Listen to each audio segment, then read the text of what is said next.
dog.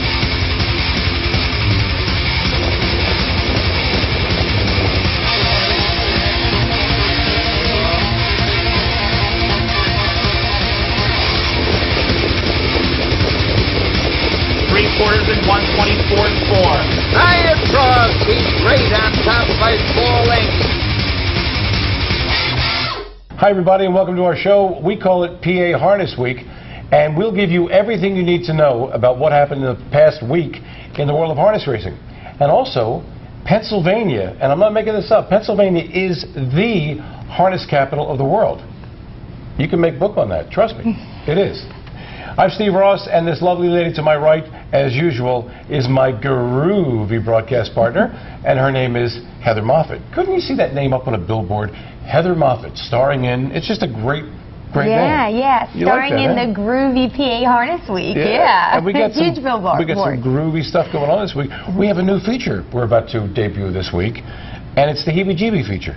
Well, no, I'm kidding about that. The gentleman's name is E.B., the coach, Helm. And he is an amazing guy because, unlike most of us, he actually bets on horses and wins. So you might want to take his tout seriously, and he'll be on later on in the show. Also, we'll have the best from Pocono and also Harrah, and the final, the $370,000 final of the George Morton Levy Memorial Free-for-All Pace. Ain't that a mouthful? It was at Yonkers, and it was a barn burner. But first, here at Harrah on Monday, there was a race named for the 1970 Harness Horse of the Year, Fresh Yankee. And with that, here's Heather. Yep, we're going to look at them. Good trotters now. The purse going for $32,500.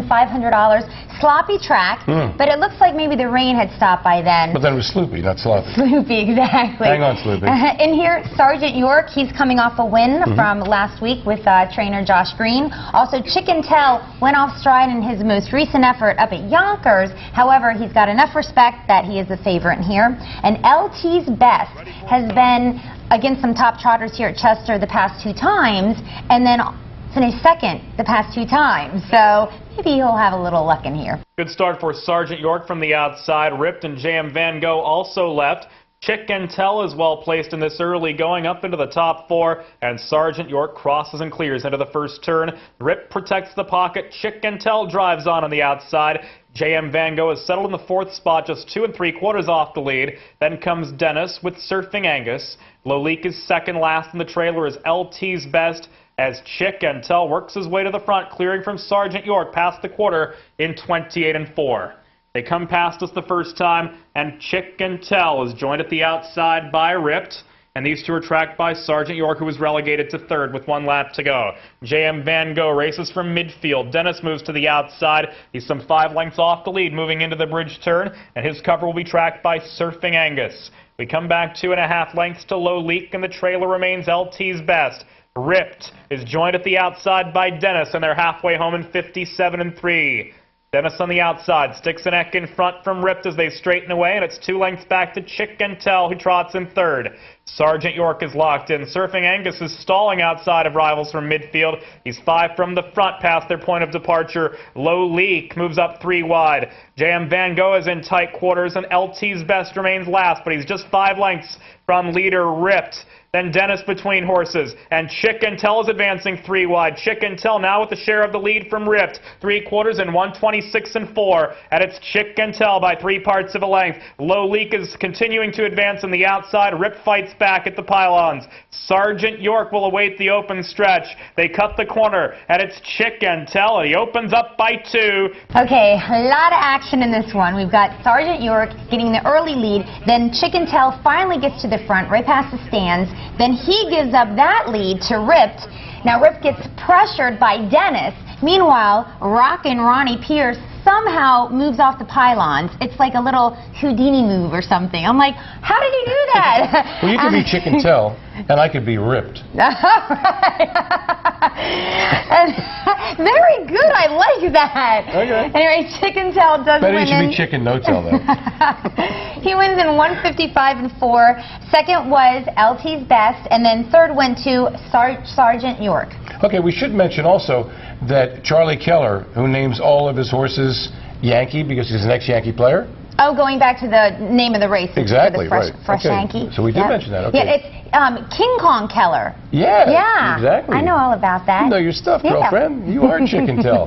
Monday's 12th race at Harrah's Chester was a condition pace for fillies and mares. Non-winners at 22.5 in the last 5 starts. Ashland Blue with Gingras and Jilsander with Dave Miller both won off the 2-1 favorites. Pasta La Vista was the public's 7-2 third choice. Here's the call from James. Poor start for Cruisin' 411. Liz Leafia fires out from the extreme outside, and she will attempt to clear Jilsander and Pasta La Vista before entering the first turn, but she's strung out. Liz Leafia pressed at the cones by Jilsander. Pasta La Vista is parked in third by Lean Back Coco. Ashland Blue is settled in the 5th spot, about 5.5 from the front. We come back a length and 3/4 to Irene on the Move, Dream a While, and Cruisin' 411 after the tardy beginning is last of this octet through an opening quarter of 27-3. And Liz Leafia had to work to clear the front, but she has. Liz Leafia in front by 2 from Jilsander. And Lean Back Coco tracks from third. Then comes Pasta La Vista. Ashland Blue moves to the outside from the 5th spot. She's 6 lengths off the lead from first over as they enter the bridge turn. And Irene on the Move moves second over. Dream a While is third over, and Cruisin' 411 shoots the gap from last. They're covered by 6.5 lengths and led by Liz Leafia through a half of 57 seconds even. Second quarter breather, 29-2, and Liz Leafia continues unopposed. Her lead is a length and a half as they straighten away up the backstretch from Jilsander in the pocket spot. Ashland Blue moves to within a length and a half of the lead from first over. Irene on the Move is tracking her cover. She's second over and just 3 lengths behind Liz Leafia. Lean Back Coco is locked in, so is Pasta La Vista.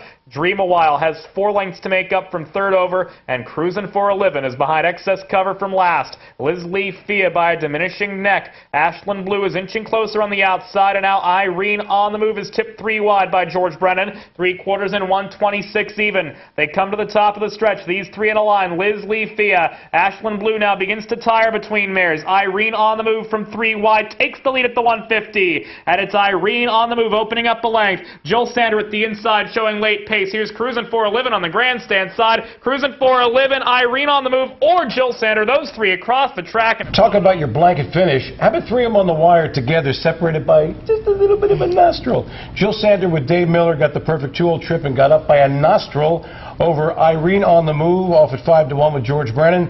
Cruisin' 411 and Corey Callahan flew in the lane, but came up just a little bit short. Time of the mile was 1:55 flat. Stay with us, because when we come back, we're going to go to Pocono Downs, Mohegan Sun at Pocono Downs, and check out their great racing cars. Step away. Underway. It's a clean start in the feature. Nobody leaving too quickly there, but taking a...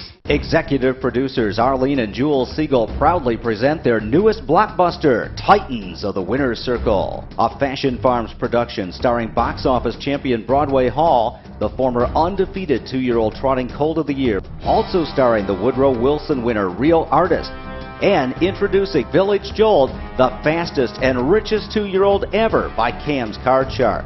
Titans of the Winner's Circle now playing only at Fashion Farms. One breeder has had more winners than any other. One breeder has produced the most world champions. One breeder has held the record for earnings since records have been kept. One breeder has dominated the industry with the top stallions, the best broodmares, and the most sought-after yearlings. Hanover Shoe Farms, the greatest name in harness racing.